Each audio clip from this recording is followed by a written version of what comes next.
I was at a hotel in Charleston with my family, and it was such a gorgeous hotel. The lobby was incredible. The common areas were so well thought out. And we got into the elevator. It just did not match the aesthetic of the rest of the building. It's one of those things that, it really sticks out. And I have to imagine whether you're in the elevator industry or not, you'd probably feel that as well. Sure. I mean, especially if you're going to spend a lot of money and time to design the interior of your hotel, well, then you want that to carry through. And yeah, if it kind of breaks as soon as you walk into this steel cage, and it's like, no. Yeah, we've renovated some cabs that do like a backlit kind of or something really unique with lighting. I think there's that wow factor. The doors open up and it's, whoa, look at this. Like, I didn't even know you could do something like that. Hello, and welcome to the Elevator Careers Podcast, sponsored by the Allred Group. I am your host, Matt Allred. Does your workforce need a lift? At the Allred Group, we are committed to connecting your company with top talent that matches your needs. Give us a call at 404-890-0445. Today's guest is Jared Giblin of Draper Elevator Interiors, a company that has carved out a strong reputation in the highly specialized world of custom elevator interiors.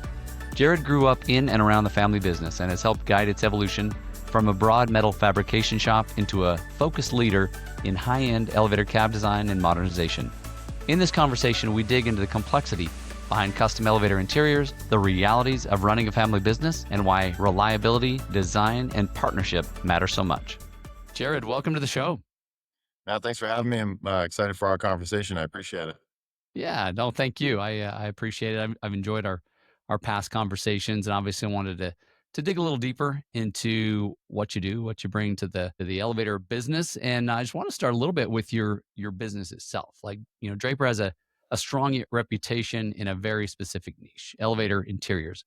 So I'm curious, what drew you personally into this side of the business, and how did the company find its lane in an industry dominated by large OEMs?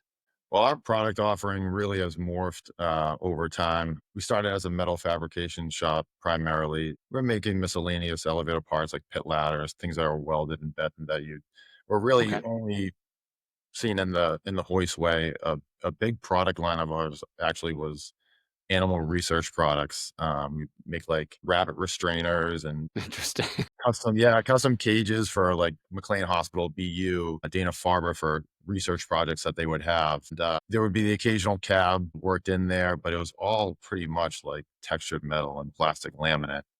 Interesting. I remember like when I was, younger coming into the shop, I saw a cab that had like some cornea panels in it. And I thought like at the time I thought that was fancy. But over time it's like with all the materials that are hitting the market and architects really pushing the limits of wanting to design what's newest and what stands out. I mean, the sky's the limit as far as, the product line, and the custom cabs kind of just absolutely took off.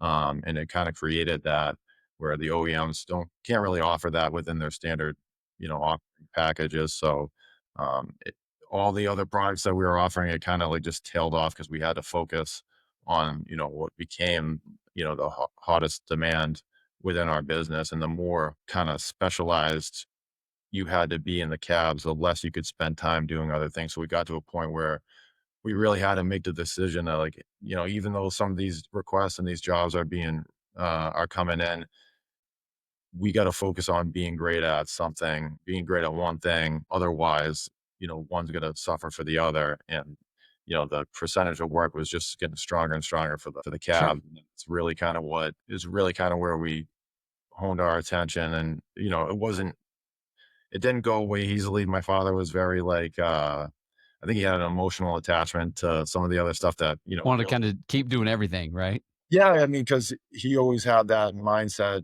He started the business from nothing, so it's almost like you don't know where your next job's coming I from, hear and you. Yeah. if you turn away business, what could that mean for you? Which I completely understand. And if we're doing a good job for people, you don't want to tell them, well, hey, we don't do this anymore. But the more systems that you needed in place and the specialized people to do certain things, it just it got to a point where it wasn't meshing well, and we had to say, "Hey, this is where we're diving in Yep. on, and we got to be great at this." It eventually turned into what it is now. Yeah. No, I mean, it's a strategic move, right? It's a very smart business decision. And honestly, I had to make a similar decision with my company because 15 years ago I started recruiting for elevator companies, but I was also working with a bunch of manufacturing companies from aerospace to auto to food to Yeah. chemicals to just all over the place. And but I kept gravitating towards elevator. I'm like, no, this is cool. This is where I want to be. So how long since you as a company said, hey, this is all we do. This is who we are. I'd probably say somewhere around like 12 years ago. I started in 2009 and I was trying to get my head wrapped around everything. And, I was following people around, trying to learn from them. And what I started to really notice was when I would get a request like, hey, can you go survey this thing over at, like I said, maybe it's at BU. And I didn't really know how to survey it. I didn't know what the customer was kind of asking for because I wasn't experienced in that. I was going out looking at elevators every day. I could, read up about them. I could talk to a lot of people in the industry. But as far as like custom fabricating a cage that was made for like two monkeys to be able to do the study that they're doing, and I just I couldn't wrap my head around it, and it was getting hard for me to communicate it. It didn't feel like I could give a good customer service to that, and I think as the years went on, we weren't performing as well financially on those jobs because we had maybe a couple of guys that were specialized that could do it. It took so much time. He was hand sketching stuff to give it to the guys in the shop, and once they were working on all this elevator stuff, they'd be like, "All right, what is this that I'm looking at?" And it was just you would see all this time on this job for this one thing. And it's like, how much could you ever really sell that for? And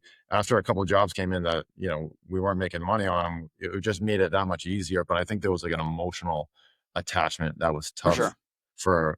for my father to let go of because it's like, hey, this is what got the business off the ground, this kind of stuff. And, it wasn't like this easy conversation, but I think the more people that were responsible for bringing the jobs in and working on them were saying like, this isn't easy for us. Not that the elevator interiors are necessarily Sure. easy either, but it was just creating this, friction, and it wasn't really something that we thought was going to be sustainable to keep Yeah. keep the two going at the same level of quality. So, we had to make the strategic decision and make a sacrifice on one. Yeah, absolutely. Yeah, thank you. So I am curious. I mean, you've described a little bit about that decision. Obviously, you're at a family business, and they often have a very different heartbeat than corporate environments, for example. So I'm Yeah. curious, how would you describe the culture at Draper now versus maybe 15 plus years ago when you were still kind of going different directions? And I guess on top of that, what is it that makes it feel like a family operation day to day? I know it's like a three-part question. Yeah, no, I mean, I love the fact that it's a family business, and I grew up in the business like, as a kid. My parents started in 1995, so I always heard the conversations and the discussions that they would have when they were home, and they cared so much about every single person in the company. And I remember my father always saying how he felt the responsibility to provide for us, obviously, but he also felt like a burden to provide for everyone else's family. Like he felt like their families were ultimately tied into what he did and how well the company could do. And it's something that he took very seriously. And I think that culture just kind of was contagious. When you come in here, I think people can feel it. I think for people to do their best work, things have to be right at home. They have to feel like they're supported, not just, professionally, but personally as well. And we've always wanted that kind of a culture, and we've kept it. There are a lot of people that work here have been here for a long time. I think because of that. I think talking to friends and people in different companies, even within the industry, when it gets to be like you're just like a cog in the wheel, it's hard to feel fulfillment and reward for what you do. So that's always been very important for us. And we have, for example, our engineering manager Izzy. He started working for us when he was 16 years old. He's Wow. Yeah. been here longer than I have. He was working at a tech school, and he'd do 1 week in the high school and 1 week here in the shop. And he kind of worked his way all the way through the shop floor. Then he started doing some engineering. Now he runs our engineering department. Just super sharp guy. But you'll hear my father when he references him, he'll, or talk to him, he'll say, "Hey, son," and That's that's cool. the admiration he has for him. He's been with him for so long, and there's just so much history there, and he cares so much. I look at a lot of the people in the company, I feel it does have like a family feel to it. And when you bring people in, we always want them to feel like that kind of welcoming atmosphere and, that level of support. So I think it makes it a great place to show up and to do your best work. For sure. Yeah. Yeah. Thank you. I like that you just point out that, having people care about you is a very big difference than feeling like a cog in the wheel. But I am curious, a lot of times with family businesses, especially growing up in it, there may have been times when you're like, no way am I going to do that. Right. I'm going the other direction. So I'm curious, once you made that choice in '09 to start, what did you think the job was going to be versus what actually, well, you've already kind of described what it was, but what were you thinking? Well, I was excited to come into the business just because I was proud of my parents and what they had built. Mhm. But there were I saw how humble the beginnings were. When you start a company, it's not just sunshine and rainbows. And I really thought sales would come a lot easier than they did. I knew we had a great product and we did a good job. So I thought, oh, customers they'll just see that. But my goal when I came into the company was to help expand our customer base. And it was 2009, so we were just coming into a recession, and it was a lot harder than I would have ever anticipated, but it was such a great experience I didn't start the company obviously, but I kind of have the feeling that I had that ground up experience as well because, I felt like I was kind of running my own business because when I came in, it was just bring some new younger perspectives, modernize some things that we're doing and try to get a new customer base because everyone was just so busy working on what we already had been. For sure, for sure. I'm curious, what was something you had to learn the hard way about running this type of business? Man, where do you even start with that one? I think with custom, anything that's custom, there's so many dynamic elements to that there's so many people that are, yeah, their hands on the project, whether it's your own, whether it's your customer or, maybe it's a designer. Learning that took a lot. And then learning the elevator industry from the outside in, was tough. The dynamics of an elevator union. So it felt like I had to there was all these lanes that I had to get figured out and mistakes was definitely made along the way, but I feel like that's what experience is learning from those. So, yeah, it was learning about materials. It was learning about, the elevator unit, the people that work in the field. It was learning about manufacturing process, all those things, and then managing people on top of that, getting good people and having to work through their situations. So it was I think probably anyone could relate to that, but with the elevator industry being a manufacturer and an installer, they're really like two different business models. And to be able to understand both and be effective at both, at the same time. So, you always have work for your installers, but you're always delivering on time for your customers who you just, furnishing materials to. Sure. That was that took a lot for me to wrap my head around it and understand how to do that, successfully. How many years before you felt like you really kind of started to find your groove, if you will? I'd say it took honestly, I would say about like 4 years. There's just so much to it. There's so much. Yeah, Um, I mean, even understanding the equipment that's out in the shop, the capability of what you can do. And then it was just every kind of year, it was almost like a compounding effect. It was like leaps and bounds, more and more to like, now I feel like I'm in my prime of what I know and what we can do and all those things. But, I have a new hire who I'm almost treating him as an assistant because I just want him to see a lot of this stuff before I release him into the wild because there's so much that can go wrong. I need you to see all this, and I want you to, be by my side for it and show you, here's what we need to do, here's why, and then, he has seen like, oh, I couldn't believe like they thought, you could do this or that, or do they really think we could get all this done in a couple of days? And it's like, yeah, and I would be like, yeah, this is some of the stuff that you need to know, how to organize it and then communicate it properly so they can, decide whether they're going to go to the site or not, and the trickle down effect that all those things have, that's really important for what we do. Yeah, absolutely. So, if you will, walk us through a project a little bit. When does Draper get involved? What do you actually deliver? What's the difference between standard and fully custom? And where do projects break down? Design, coordination, install? I know that's a loaded question, but as Yeah. much as you can. Well, the earlier we can get into a project, I like that the better. I would say on an average project, we'll quote up the scope of work, and once released, we'll go out. We do a lot of our own surveying because of the custom nature of what we do, and then we'll provide renderings and shop drawings for the customer to approve them.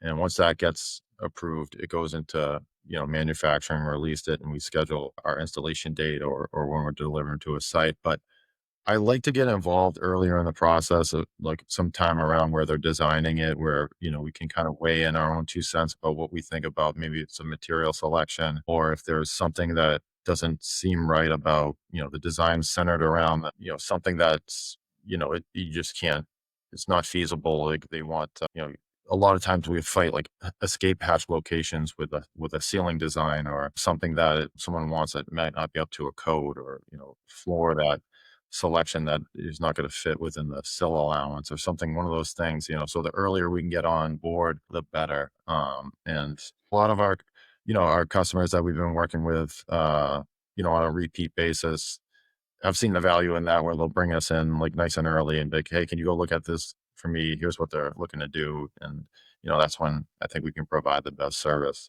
For sure.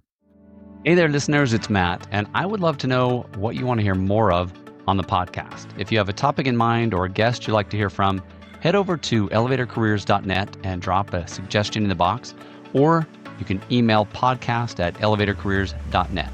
The link will also be in the description below. Thank you so much for being part of this conversation. Now, back to the show. Where will you see the biggest breakdowns in process? It sounds like if you're in early, maybe on the design phase, Yeah. it's going to be better, but the coordination, the install, I mean, obviously, if you screw up early and you don't notice it till the end, well, it's going to blow up. Well, that's it. That's it 100%. I think when something doesn't go right, you can always pin it back to something that happened early on. You gotta have accurate information up front, whether it's the survey or the scope of work, understanding the lead times. That's really where it's rare that a product goes out to the field and is just a catastrophe. It's if done properly along the way, it will get to a shop drawing print that they're going to fabricate to what you had laid out. So if it was surveyed properly and the submittal process was done with the right scope of work, it's going to get fabricated correctly, and it should go out to the field for a smooth install. But if you don't have all the information you need up front, if you got a bad number or something along the lines, that's kind of where it goes wrong later on. You don't know it.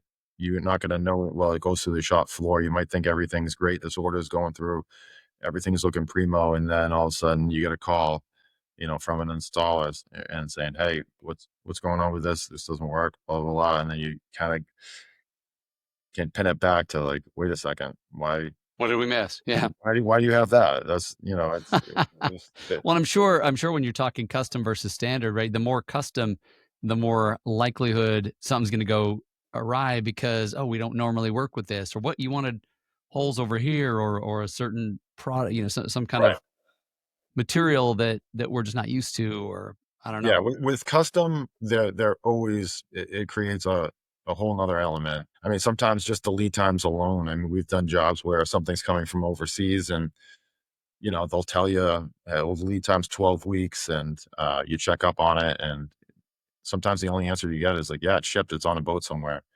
and that's all you get. You don't well, What if it's wrong when it gets here, right? and then yeah, if you get there and it's they didn't ship it right, it's you can't complete the project that way. And it's not necessarily anyone's fault along the way. It just you might have an issue there. We had a funny situation with just a week ago. We ordered 2 cartons of a flooring that had a lead time to it, and thank God I had the guy who ordered it. He went to go pick it up. It was local, and it was just one box with 2 tiles in it. And he Oh, said, wow.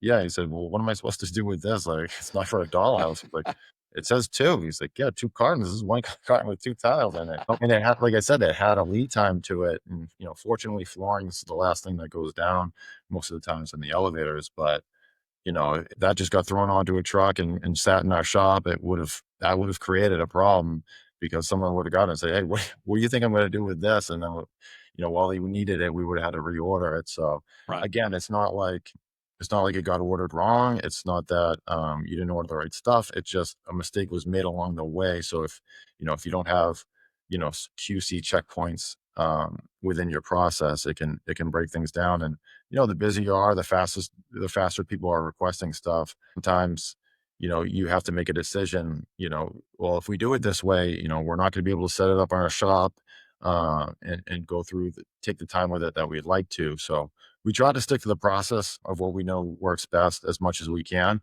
But it's a fast moving industry, and speed matters a lot, but so does accuracy. But they don't always go hand in hand. If hey, how quick can you do this? I ran out of this jam. Well, to do this properly, typically we would like to have it, you know, For in our sure. hands for a certain amount of time. But sometimes you have to make things happen on the fly too.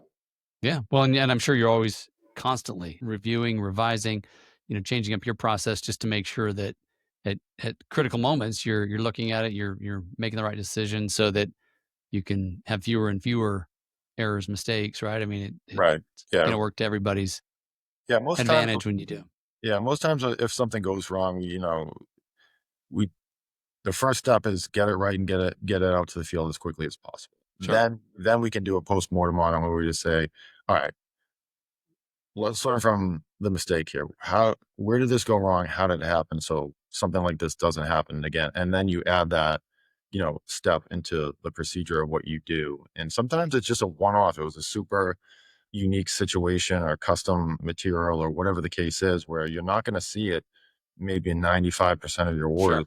In the event that you do, okay, can we have a check mark or something that we go along the way that will prevent this from happening? A good example of this, we've sometimes in new construction, the OEMs, they'll install their own package of the cab shell and their swing returns and all that, and you'll have a custom cab that you do. And we did one. It had this circular light fixture, surface mounted. It was really slick looking. We installed it, and a couple of days before the test, I got a call from the customer and said, "Hey, my adjuster's out there said there's no emergency lighting in this elevator."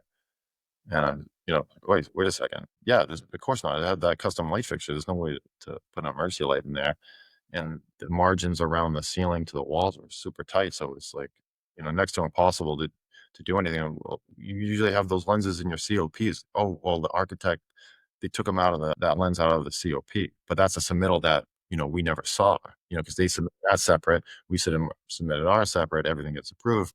And, maybe one's assuming the other. So we had, on new construction projects, that's part of a checklist that we make. Okay, the emergency light fixture or emergency lighting, where's it coming from? And if it's this custom light that doesn't offer it because of the architectural spec, well, let's check with the OEM. Is that going to be in their COP? If it's not, we need to have a discussion with how we're going to do this. So it's just little things like that. It seems like a nothing item, and it rarely happens, but when it does, it's a big deal because they got a test coming up, and there's a lot of dates that ride on that thing, Yeah. passing. Yeah.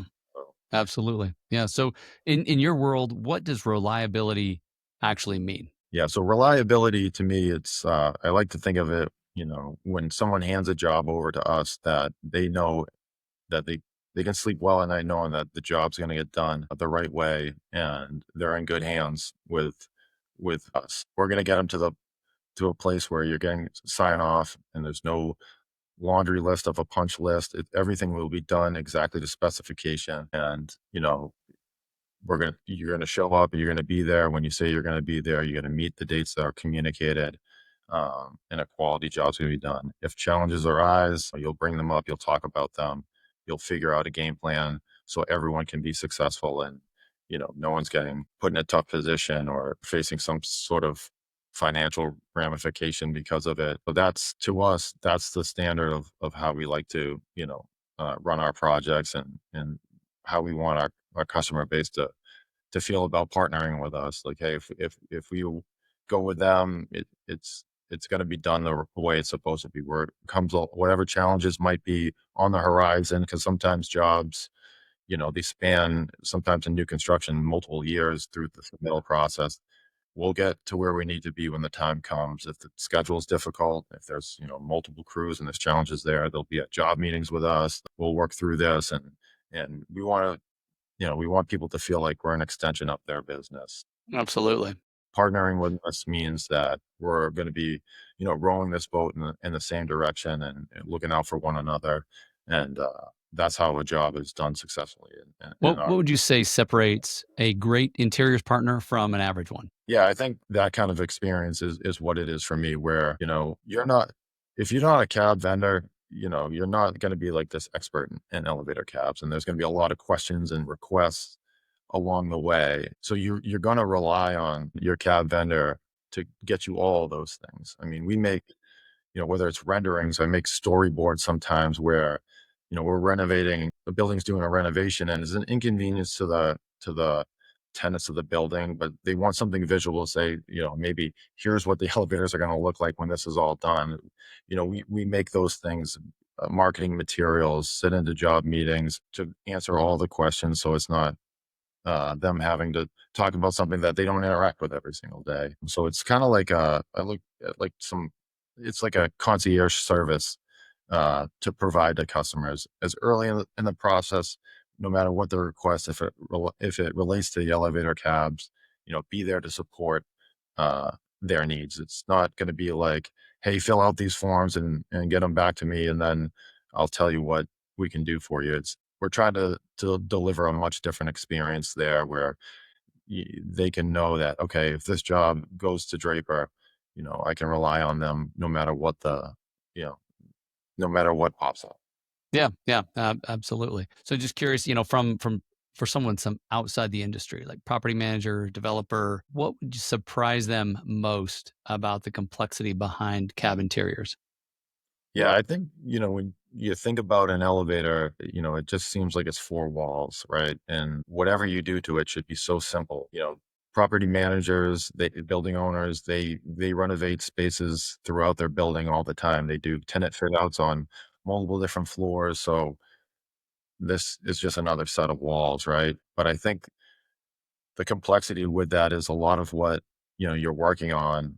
You're First of all, it's a moving structure. So what works on a wall that is not moving versus something that's being racked up and down a hoistway all day long, and people are in and out of. I mean, times a day. It's a big difference in a lot of the surfaces. um, they play into or they interact with the other. You might have a swing COP and then a floor height. Can those two mesh? You can't just dump any amount of weight onto the elevator and think you're going to be okay. There's a lot of codes that they're heavily regulated spaces, so there's a lot of things that you have to design around. I think you'd be surprised with, although it looks like just a couple of walls, what you need to be aware of when doing it, and some things that you might want to avoid. I mean, something as simple as I spoke to earlier about is emergency escape hatch in your ceiling. A lot of people don't know how they operate, what they're for, or even that there is one, because they're not. If you have a hung ceiling, that you can't necessarily see them a lot of times. But yeah, there's a lot of elements that go into it. So I think it's really important, to have like a good cab vendor that can kind of steer you in the right direction to make sure that everything within that space can run smoothly. Yeah, yeah, it's its own game, right? Like I say, even though they're renovating spaces all the time, this is a very peculiar and specialized space, and you need the expert to help you through that. So, Yeah. um, got a few more questions before we wrap up, and one is around trends, right? What kind of trends are you seeing with elevator interiors? Whether it's materials or design or even expectations. Well, I think lighter materials, there's, lighter, quicker, like those type things are more prevalent lately. Systems type installs where it can be installed by, maybe you're not a cab expert installer.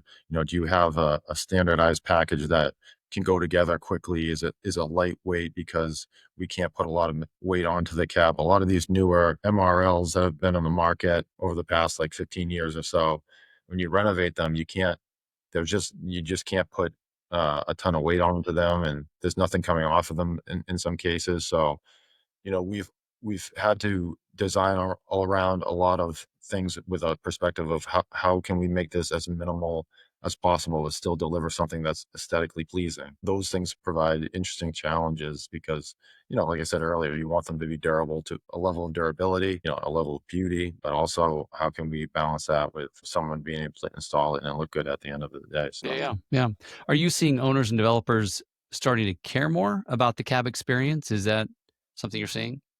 I am actually, which I'm excited about. I think people are definitely seeing the value of extending the design and the level of quality they have out in their lobbies into the elevator cabs, which I think it's a great thing, not just for, people that are in the elevator industry, but I think we've probably all been to, maybe a building or a facility where the cab gets left behind and it just sticks out like a sore thumb, and it can leave, just a strange, like, taste in your mouth. I was at a hotel in, Charleston, South Carolina a few months ago with my family, and it was such a gorgeous hotel. The lobby was incredible. The common areas were so well thought out. And we got into the elevator, which we were there for about a week. So we were on it, multiple times a day. And I just, I'm sure it's from an elevator's perspective, I'm looking at it more closely than a lot of people, but it just did not match the aesthetic of the rest of the building. And, like I said, you spend so much time in it. It's one of those things that it really sticks out. And I have to imagine whether you're in the elevator industry or not, you'd probably feel that as well. Sure. I mean, especially if you're going to spend a lot of money and time to design the interior of your hotel, well, then you want that to carry through. You want it to carry up all the way Right. upstairs, and yeah, if it kind of breaks as soon as you walk into this steel cage, and it's like, no, it's Yeah, broken. we've renovated some cabs that I always love like when people do like a backlit kind of or something really unique with lighting. I think it just there's that wow factor. The doors open up and it's like, whoa, look at this. Like I didn't even know you could do something like that. We've done a handful of elevators that really have that wow factor, and I always think that, if you own a building or, you're renovating, that you kinda want an element of that. Maybe it doesn't have to be something that's so cutting edge, but when those doors open and be like, "This is the caliber of building," of the building is continued into the elevator, and no matter where I, step my feet in here, that it's just a quality experience. That's awesome. It's awesome. So, where do you see Draper going in the next 5 to 10 years? I think we'll be, expanding our product line and our, the geographic area that we're servicing. Really excited about we've made some big investments into, precision equipment that we'll be taking in over the next couple of weeks. I think that will allow us to do a lot of things that are cutting edge. We're always trying to listen to customer feedback or feedback from the field, from installers of what makes their lives easier, what could make our product better, and implementing those things. We have very, like I said, long tenured fabricators and engineers who design our products. So we've made great strides with improving our own products. And I think we'll be hitting the market with some really exciting stuff over the next, I would say like 6 to 8 months. Once we get some of this equipment underway, it's gonna be exciting. Very cool. Very cool. Thank you. So, as we wrap up, I've got three rapid fire questions. So, very short answers. I'm just going to ask you three in a row. Want to see if you can just kind of, knock them out of the park like baseballs, whatever. But first one, most unique cab you've ever worked on. I would say probably the podium elevators at the Encore Casino. Awesome. One mistake building owners should avoid. Uh, Not being involved upfront with the elevator plans. I think if they could have a good understanding of the materials that are going to be put into their cabs and speak to your cab vendor, ask them, "Hey, what are the pros and cons of this design? What do you like? What don't you like? How difficult will this be for me to maintain over the years to come?" If you're a building owner and you do that, partner with your cab vendor and ask those type questions, I think you'll be much happier and you'll save yourself some problems down the road. Right. Last one. What does done right look like for you? Done right, yeah, I would say no punch or little to no punch list, and happy customer who's talking about doing future projects with you. Awesome. Well, Jared, thank you for being with me today. It's been a lot of fun. I've enjoyed it. Yeah, thank you so much. I appreciate you having me on. Yeah, no, it's been great, and I wish you the best as you continue to build your business. Thank you very much, sir. Thank you. Thank you for listening to the Elevator Careers Podcast, sponsored by the Allred Group, a leader in elevator industry recruiting. Please visit our YouTube channel at Elevator Careers or check us out online at elevatorcareers.net. Please like and subscribe, and until next time, stay safe.